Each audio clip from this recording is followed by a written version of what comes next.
Hello there, ladies and gentlemen, this is Boisterous, coming to you with some Diamond League destruction out of the map of Kilon Flats. Spotting up here in the top left-hand corner, we do have Doncroft as our red PureChaos player. Down in the bottom right-hand corner, we do have his opponent from 425. It's going to be PureChaos as our blue PureChaos player. And this is just an aside to Doncroft, so if you don't really want to hear it, skip like 5 seconds into the future. But Doncroft, stop sending me 50-minute long games. I can't possibly commentate them. Like, the middle of the game would just be so boring, especially when it's just a build up to a giant, awesome but slow battleship fleet. It's just, or battle cruiser. It's just not logical. Not logical.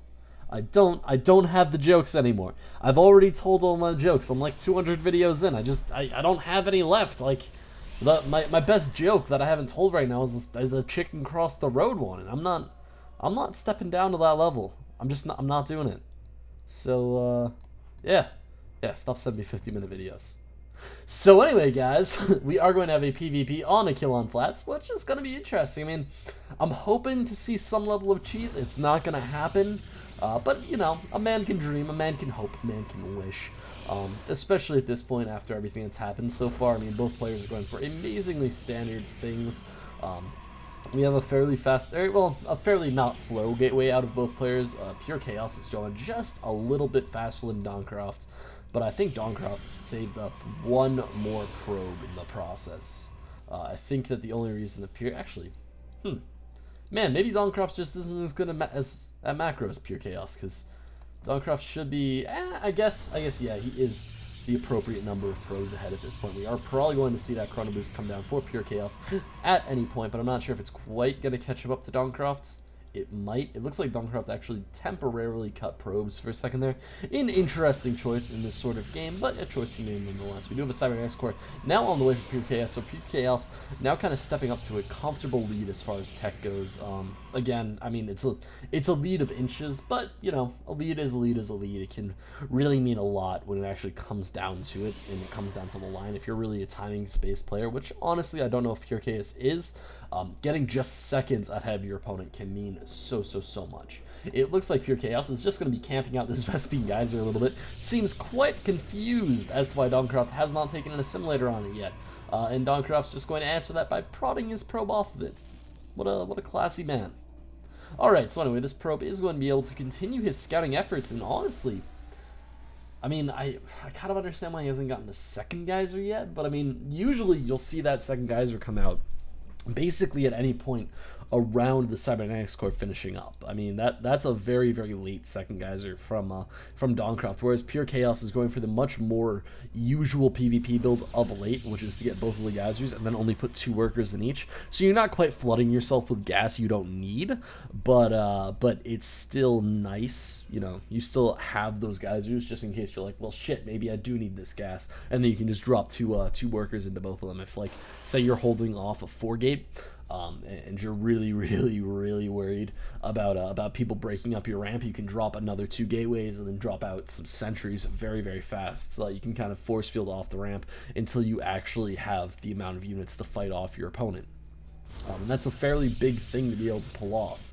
It looks like we are going to have the Stalker from PureChaos checking around, checking out for any proxy pylons, which is a pretty logical thing to do after seeing such a late gas, because man, this is strange. This is, like, actually legitimately absolutely strange. I mean, we have PureChaos now going for a Stargate. He does finally have 3 workers in both gases, so we are going to be seeing some level of Stargate play. Not sure if it's going to be an Oracle Avoider or a Phoenix at this point. I actually very much wonder what it's going to be, because honestly, all of those are good choices. I would say the Phoenix is the only one that kind of suffers when you're playing against other Protoss players, because honestly, you don't really need a Phoenix in any way, shape, or form. It looks like Doncroft will be able to push his opponent back into the main base, but with a Mothership Core on the way, I don't think PureChaos is going to be worrying too much, because if Doncroft comes in here, I mean, the Time Warp's going to get dropped, and suddenly it's going to be so dangerous, especially with 2 Warp Gates out at this point. So we are going to see two extra Stalkers come in. 1 Stalker Doncroft will be able to pick off. However, this Mothership Core is already here, and where is the Time Warp? Oh my god, that Mothership Core could have landed such a money count Time Warp on that ramp, and then suddenly PureChaos should have been able to get 3 Stalkers. I mean, he might have lost a couple, maybe one. He probably would have lost one and then microed the other two. However, I think he just wanted Doncroft the hell out of his base because he really didn't want Doncroft to see this this Stargate. And I don't actually... No, Doncroft saw the Stargate. Yeah, there's nothing really to worry about. I mean, Doncroft now knows exactly what's going on. I'm not sure if he's quite still going to have the units to take care of it, because he does only have 5 Stalkers, and honestly, Oracles, they're pretty fast units. Where is the Oracle? Where did the Oracle go? Did the Oracle just vanish? What? I heard the Oracle soundbite of it popping out, but now I can't find the Oracle anywhere.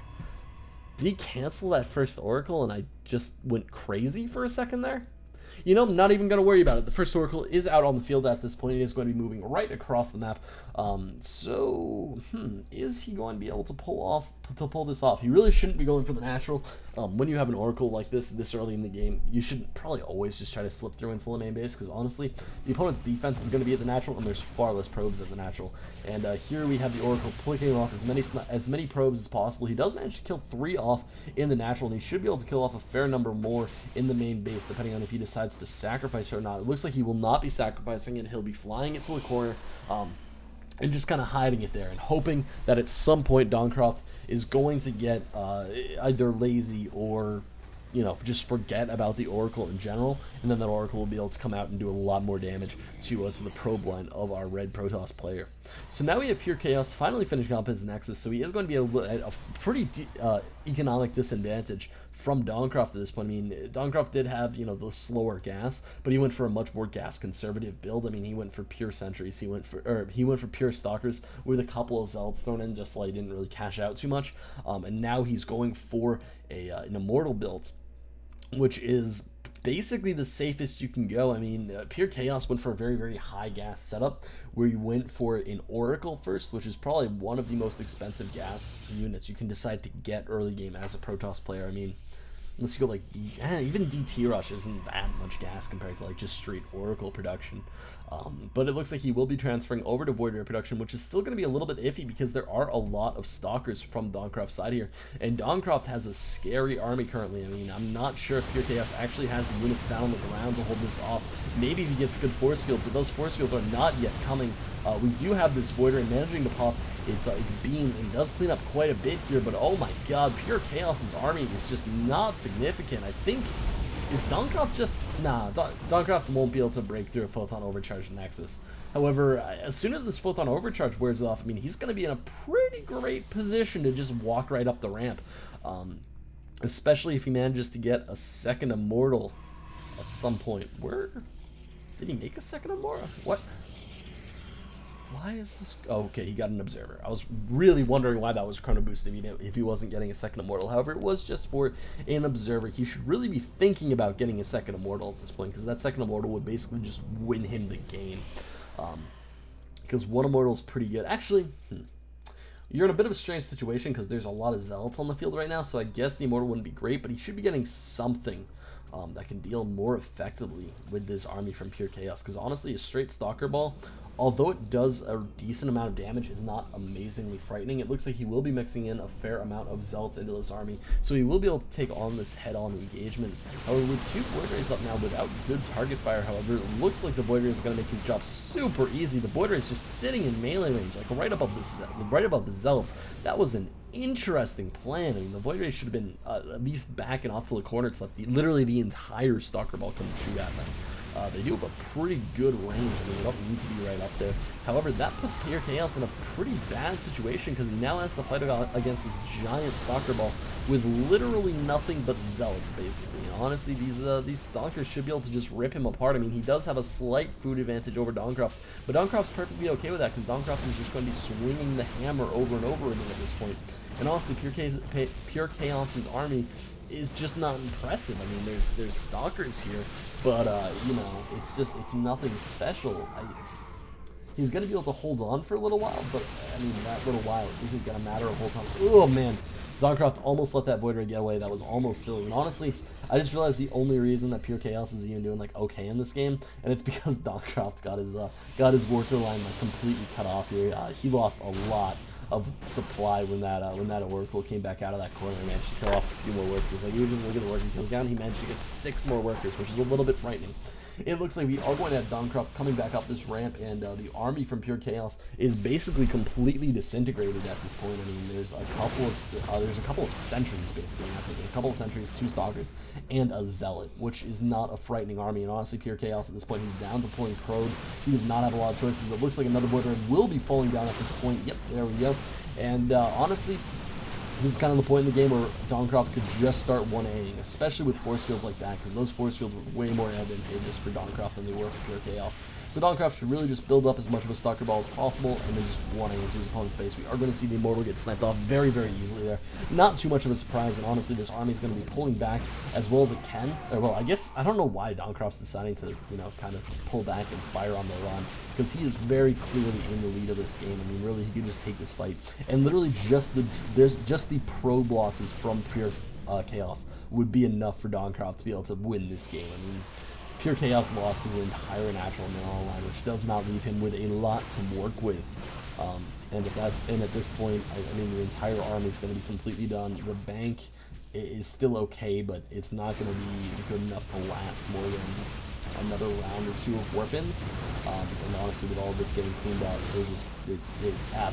there's absolutely not enough. I like Doncroft dropping the force field on the ramp, because there was no way that was PureChaos' sentry, because there were no more sentries. Doncroft just dropped the force field on the ramp. Like, maybe he has a slot of units hidden up there. Maybe. I don't know. I've been seeing constant warpins, but you gotta be careful. So anyway, guys, if you want your games commentated, send them on into boisteroussc2@gmail.com. Also, if you would like more Boisterous action, head on over to youtube.com/boisteroussc2. Be sure to check out Teemo Gaming. I've been working with them a lot over at youtube.com/Teemo Gaming Net. Teemo Gaming Net. Yeah, that makes sense. And just, you know, be sure to follow them on Twitter at Teemo Gaming. Be sure to follow me on Twitter at BoisterousSC2. And did I cover all my plugs? Let me check my massive checklist here. Yeah, I think so. Screw it. It's good enough. So anyway, guys, this is Boisterous, signing out.